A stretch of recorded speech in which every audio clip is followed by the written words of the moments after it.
show. That's right. Welcome in, welcome back, folks, to a Rylie Mills is out for the rest of the year. Right when you play the one team you need Rylie Mills for more than any other team in the playoff. It's not ideal edition of the Always Irish playoff show. Son of a buck. As always, you can find the program on YouTube. Do it. Subscribe if you haven't yet. Appreciate it very much. Give the video a thumbs up. That helps Yanni Boy out as well. Notifications on so you don't miss nothing. Twitter, search bar Always Irish, or at Always Irish Inc. Emails alwaysirishnd@gmail.com. Audio only anywhere you want it. You can get it if you don't want to see my face. How do you think I feel every day? Call-in lines. They're popping. 312-988-15. People are dialing it up, telling Johnny all they've heard and seen. Notre Dame Fighting Irish brought to you by Sports Illustrated. Read all about it. We got articles for you every day of your Notre Dame life. Patreon.com/Always Irish. Oh, boy. Patreon, Monday Night Raw tonight. Can't wait to hear Mike react to this Rylie Mills news. Promo code for the playoff, NDCFP. Get yourself 50% off. Join us for this run. All right. Just as the morning call-in show was ending and everybody was in a fairly jovial mood around the holiday and celebrating Notre Dame's Indiana win, the news dropped that Rylie Mills is going to miss the rest of the year due to a knee injury he suffered against Indiana. Boo. This is terrible. It's so bad. All I could do, just giving a thumbs down says more than me yelling. Like, it's just terrible. I'm just going to sit here and do the thumbs down. Not ideal. Not ideal at all. Notre Dame's run of injuries this year to key contributors, especially on defense, continues at the worst possible time. At the worst possible time. If there was any team Notre Dame was scheduled to run up against in the playoff next, where you need the best D-line possible, this is it. Like, if you ask me, look at this whole field, where do you think Notre Dame would have to be most stout on the D-line to win the game? It'd be against the Georgia matchup. So here you are. They got O-linemen that are a couple guards well over 320 pounds all over their front. It's a problem. It's a problem. And if you ask me, here's what I genuinely think this. The quickest path to a Notre Dame loss against Georgia is not being able to stop the run and then not being able to run the ball on offense. If that happens, Notre Dame's in big trouble. You're in big trouble. That is the quickest path to Notre Dame losing this game and the easiest path on Georgia. Be able to lean on Notre Dame up front, run the ball, minimize that quarterback that's playing because the starters hurt, minimize him having to throw it around and make a bunch of decisions. The best thing Georgia could do is run the ball and not have to worry about that problem. And then hold up against Notre Dame's run game and force Notre Dame to have to throw the ball to beat them. Not a Notre Dame strength. That should be the Georgia recipe, and I'm sure it is. So this could not happen in a worst possible matchup. And it's like, next man up. I got to give Notre Dame credit. I mean, I crap on the next man up thing often because I say the next man up isn't the first man in for a reason. He ain't as good as the first guy. Notre Dame's been able to get by so far with the next man up that you don't have a good answer for this one. You don't have a good answer for this.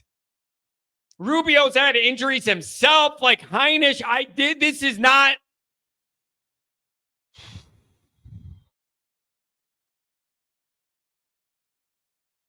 So, what does Notre Dame do here?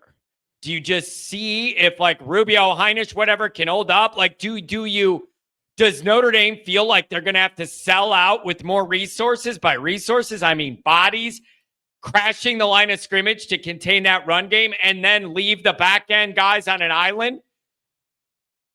And then just trust that since that's your strength back there, they're going to be able to hold up? Like, you can't get ran on here. It's the easiest path to a loss. Take the ball out of that new quarterback's hands and lean on Notre Dame, eat up the clock, push him down the field. you may just have to make a decision that it's not ideal, but you're going to have to sell out at the line and risk it on the back end. You just might have to do it. It's just 3D linemen from the 2 deep down, at least this year. It's an unthinkable rash of injuries. It's just been nailed with injuries. It's just brutal. And the thing is, no one wants to hear about your excuses. No one cares. You think anybody nationally is going to feel bad for Notre Dame if you get ran on by Georgia? And then nobody wants to see Notre Dame people on Twitter going, yeah, but we lost these guys to injury. Nobody cares. So you're going to have to figure something out. I guess be glad they know it now so they have all this run up to be able to prepare whatever they're going to do. I don't know. Botello, Traore, Mills, Anye, Cross banged up a lot of the year.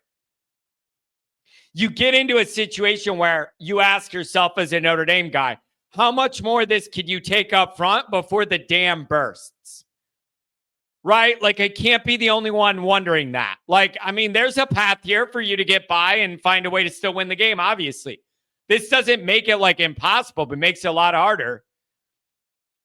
And it makes you wonder, how much more can this team withstand on that defensive front before the dam bursts and it's just too much to overcome in one of these moments? I don't know. It's just,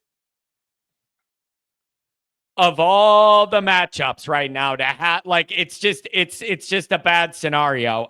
And so I don't know. Al Golden, these guys are going to have to figure out what they're going to be able to do or not do, or try something. And if we're getting pushed around and worked over, you may have to adjust and then deliver more of those resources on the next level to get up near the line. I don't know. But nobody's going to feel bad for Notre Dame. You got to go in there and try and make it work anyways. It's just, and it isn't just the physical, like the physical stuff you're missing. That's one of the leaders of the defense, man. Like, that's one of the leaders of the defense, especially up front. It's just, it makes you wonder what this team would look like with reasonably decent health up there on the D-line and whatever. And like, it's just, it's one of those things, man. It's football. And, you know, when it happened in the game, you know, you're in the stands, you don't know how serious it is or whatever. And Bryce Young got knocked around, and then like, you don't know how serious you're just hoping, banged up, you know, take over the holidays to get better or whatever. It ain't going to happen. So I want to know what you guys think. What do you think this does to Notre Dame's chances of getting this win? What do you think Notre Dame's plan to combat this should be? Either what players and how you would scheme it to try and, because to me, the quickest path to a loss is Georgia can lean on Notre Dame in the run game, eat up the clock, take the ball out of the new quarterback's hands, not even need to worry about that. Stop Notre Dame's run game and force them to throw. And that is a roadmap for problems for Notre Dame, because it's just not how they're used to winning. And it's not a strength. So I want to know what you guys think. It's another brutal knock to this Notre Dame defense. It just keeps fighting. What do you think?